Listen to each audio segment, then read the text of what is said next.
कथा करने का अधिकार जो है आज से नहीं, आज से सनातन से ही ब्राह्मणों को है। कोई तो संत की कोई जात नहीं होती है। संत किसी भी जात किसी भी कास्ट का हो, संत कथा कर सकता है, प्रचार प्रसार कर सकता है। मुकुट सिंह एक में मुकुटमणि अग्निहोत्री। तो अगर ऐसा है कि अगर जात छुपाया है उन्होंने तो एक गलत किया है। कर सकते हैं लेकिन व्यास पीठ पर बैठ के व्यास का पूजन नहीं कर सकते हैं। नमस्कार दोस्तों, इंडिया एस टीवी में आप लोगों का बहुत बहुत स्वागत है। मित्रों, इस समय हम लोग मौजूद हैं अयोध्या के श्रवण आश्रम पर। हमारे बीच मौजूद हैं यहाँ के श्री महंत श्री कृष्णाचार्य जी महाराज, जो कि इटावा में कथावाचक के साथ हुए दुर्व्यवहार को लेकर के पूरे देश में घमासान मचा हुआ है। इस बीच अभी हम श्री कृष्णाचार्य महाराज जी से बात कराएंगे और इनसे जानेंगे इनका विचार। महाराज जी, ये बताइए कि जैसे आपने सुना होगा कि इटावा में जी कथा कहने वाले कुछ लोगों के साथ सुनने में आ रहा है कि दुर्व्यवहार किया गया, उनकी पिटाई की गई और तरह तरह से दंडित किया गया। जी वही कुछ लोगों का ये भी आरोप है कि उन्होंने अपनी जात छिपा करके कथा वाचन का काम किया, जिसके नाते ये सब हुआ। तो इस मामले को आप कैसा देखते हैं? देखिए भैया, रही बात कथावाचक की कथा करने की, तो कथा करने का अधिकार जो है आज से नहीं, आज से सनातन से ही ब्राह्मणों को है। अन्य कोई जाति अगर कथा करेगा, जैसे संत है कोई, तो संत की कोई जात नहीं होती है। संत किसी भी जात किसी भी कास्ट का हो, संत कथा कर सकता है, प्रचार प्रसार कर सकता है, सब कुछ कर सकता है। लेकिन अगर कोई गृहस्थ आश्रम से है तो उसे वेद शास्त्र ग्रंथ जो भी हमारे उपनिषद हैं वो कथा करने का अधिकार नहीं देते हैं, सनातन से ही। और फिलहाल आपने जात की बात कही, जैसे वीडियो के माध्यम से हमने भी देखा कि दो तीन आधार कार्ड दो दिखाई दे रहे हैं। एक में दिखाई दे रहा है संतराम तिवारी, एक में संतराम यादव, एक में मुकुट सिंह, एक में मुकुटमणि अग्निहोत्री। तो अगर ऐसा है कि अगर जात छुपाया है उन्होंने तो एक गलत किया है।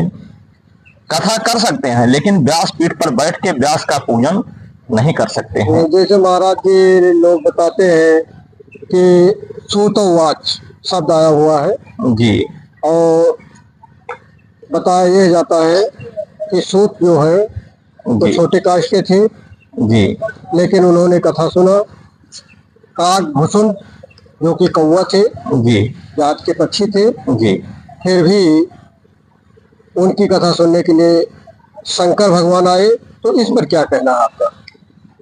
देखिए, मैं फिर कह रहा हूं कि कथा करने का अधिकार सबको है। कथा उस ईश्वर की महिमा का गुणगान तो हर कोई कर सकता है, लेकिन यहाँ बात है व्यासपीठ की। अच्छा, हाँ, व्यासपीठ की। व्यासपीठ पे बैठने का अधिकार सनातन से हमारे ऋषि महापुरुष जो भी हैं, ये अधिकार केवल ब्राह्मणों को दिया गया है। व्यासपीठ पे जो व्यासपीठ का जो पूजन किया जाता है, ये अधिकार केवल ब्राह्मणों को दिया गया है। रही बात कथा करने का, कथा तो हर कोई इसे ज्ञान हर कोई अर्जित कर सकता है, पढ़ सकता है, कथा सुना सकता है, सब कुछ कर सकता है। लेकिन व्यासपीठ पे वो बैठ के व्यास का पूजन, व्यासपीठ से बैठ के कथा उन्होंने सुनाया है। और उसके बाद वो भी चलिए वहां तक ठीक है, कथा सुनाया, लेकिन उन्होंने जात छुपाया है। अगर जात छुपाया है तो ये चीज घोर अपराध है, निंदनीय है। इससे अगर ब्राह्मणों के खिलाफ जैसे सब शासन प्रशासन कार्यवाही कर रही है, अगर उन्होंने ऐसा किया है तो इसकी जांच कराई जाए। अगर उन्होंने जात छुपाया है, जात छुपा के लोगों को गुमराह किया, तो इस पर कार्यवाही प्रशासन को करना चाहिए। यानी आपका ये कहना है कि वो यादव थे तो उससे कोई हर्जा नहीं था, उन्होंने जो जात छिपाया, जी, जात छुपाया है। और व्यासपीठ पे बैठ के पूजन जो कर व्यास का करवाया, व्यासपीठ पे बैठने का अधिकार हर किसी को नहीं है। हाँ। अच्छा, व्यासपीठ पे कौन कौन लोग बैठ सकते हैं? व्यासपीठ पे या तो संत की कोई जात नहीं होती है। जब अपना नाता पुराने जन्म से, पुराने परिवार से जब नाता त्याग दिया, संत जीवन को स्वीकार कर लिया, तो संत की कोई जात नहीं होती है। संत सब सारे संत ब्राह्मण भी होते हैं, तो संत की कोई जात नहीं होती। संत अगर है तो संत हर कोई बैठ के जो है कथा कर सकता है, प्रचार प्रसार कर सकता है। आप देख भी रहे हैं बड़े बड़े संत, चाहे आसाराम हो, चाहे रामपाल हो, चाहे बाबा रामदेव हो, जो भी हैं, लेकिन अगर संत है तो कथा कर सकते हैं, प्रचार प्रसार कर सकते हैं। लेकिन अगर कोई गृहस्थ आश्रम का है तो कथा कर सकता है, कथा सुना सकता है। ईश्वर की महिमा का गुणगान करने का हर किसी को अधिकार है, लेकिन व्यासपीठ पे बैठने का अधिकार नहीं है। अगर जात छुपा के, धर्म छुपा के अगर व्यासपीठ पे बैठ रहा है तो जो है निंदनीय है। तो फिर नहीं, तो इसको लेकर के जो पूरे देश में बहस छिड़ी हुई है, तो सबसे बड़ी बहस ब्राह्मण को लेकर के ही छिड़ी हुई है। और लोग कह रहे हैं जी कि जिसको ब्रह्म का ज्ञान हो वही ब्राह्मण है। यानी जिसको ज्ञान हो भगवान का, ब्रह्म का ज्ञान हो जी, वही ब्राह्मण है। और वो व्यासपीठ पर भी बैठ सकता है और कथा भी कह सकता है। तो इस पर आपका क्या कहना है? किसको है ब्रह्म का ज्ञान? क्या वो जो मुकुटमणि यादव जो थे उनको ब्रह्म का ज्ञान है? किताबी ज्ञान तो हर किसी को है। ब्रह्म का ज्ञान तो एक एकदम निपट अंगूठा टेक जो होगी, एक भी अक्षर नहीं पढ़ा होगा, उसको भी ब्रह्म का ज्ञान हो सकता है। ब्रह्म का मतलब क्या? वेद शास्त्र ग्रंथ उपनिषद है।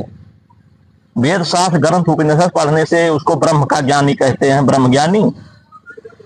ब्रह्म ज्ञानी तो कबीरदास थे, एक भी अच्छा नहीं पढ़े थे, लेकिन उनको ब्रह्म का ज्ञान था। तो सामान्य भाषा में जो है, चाहे त्रेता ले लीजिए, द्वापर ले लीजिए, कलयुग ले लीजिए, आज सदा से ही ब्राह्मणों को व्यासपीठ पे बैठने का अधिकार, कथा करने का अधिकार ब्राह्मणों को है। या तो आज के समय में या तो संत को है, संत बैठ सकता है। लेकिन संत भी अगर ब्राह्मण है तो व्यासपीठ का पूजन करवाएगा, नहीं तो पूजन के लिए किसी आचार्य, किसी शास्त्री को रखता है। आपने भी इसको देखा होगा, खुद केवल कथा करता है, प्रचार प्रसार करता है, लेकिन पूजन कोई आचार्य ही करवाता है।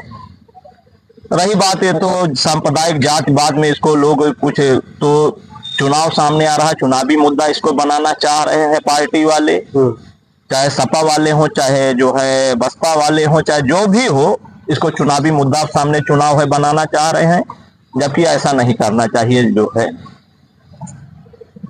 अच्छा, यह बताइए कि यह रेजिमेंट के लोगों ने जी जा करके जो ब्राह्मणों के साथ उत्पात किया, इसको आप किस तरह देखते हैं? ये गलत है भाई, बहुत निंदनीय है। ये गलत किया है, उन्होंने गलत किया। अभी हमने देखा कल परसों की में कि एक ब्राह्मण कथा व्यास को उन लोगों ने जो है पीटा है, जो है मारा है, व्यासपीठ से उतार के उसको बंदी बनाया है। ये सब जो है गलत है, इस पे सरकार को संज्ञान में लेना चाहिए। और एक चीज मैं बार बार देख रहा हूँ, लोग कहते हैं कि संविधान में सबको सामान्य अधिकार है, संविधान में सबको सामान्य अधिकार है। भैया कहाँ संविधान में सामान्य अधिकार सबको है? अब महाराज जी, लोग ये कह रहे हैं कि जैसे कथावाचक के साथ जो इटावा में हुआ जी, तो लोगों का ये कहना है कि मान लीजिए उन्होंने जात छिपाया था जी, तो उनके साथ ये दुर्व्यवहार नहीं करना चाहिए था जी, और उनको जो है कानूनी कार्यवाही उसमें करना चाहिए था। तो इसे आप किस रूप में देखते हैं? देखिए जो है उसको तो खैर अगर मारा पीटा है, इस प्रकार प्रताड़ित किया, जैसे ना हमने देखा, आपने देखा वीडियो के माध्यम से जो प्रचार प्रसार किया जा रहा है, जो फैलाया जा रहा है अफवाह, वही में अगर ऐसा किया है, मारा पीटा है, जो है दंडित किया है, तो ये गलत है। इसको कानून के, आज इसके लिए कानून बना है, प्रशासन बना है, उनके पास जाना चाहिए था।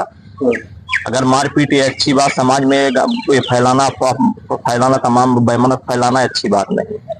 अच्छा, देश के लोगों को अयोध्या धाम से आप क्या संदेश देना चाहते हैं इस बात को लेकर के? मैं तो सबसे यही कहूंगा कि किसी के बहकाए में, किसी मोबाइल के, सोशल मीडिया के अफवाह में, इन सबके चक्कर में न आए।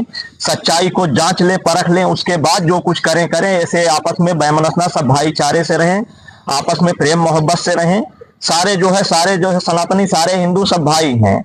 कुछ ही लोग हैं कि जो अफवाह फैलाते हैं, अराजकता फैलाते हैं। बाकी जो है मैं यही कहूंगा कि आपस में न लड़ें, आपस में न बेमनस फैलाएं, कोई विद्रोह न करें। ऐसा अगर एक लोग गलत कर दिए हैं तो उनको उसकी सजा मिल चुकी है, सब लोग उस गलती को दोबारा न दोहराएं, ऐसा न करें।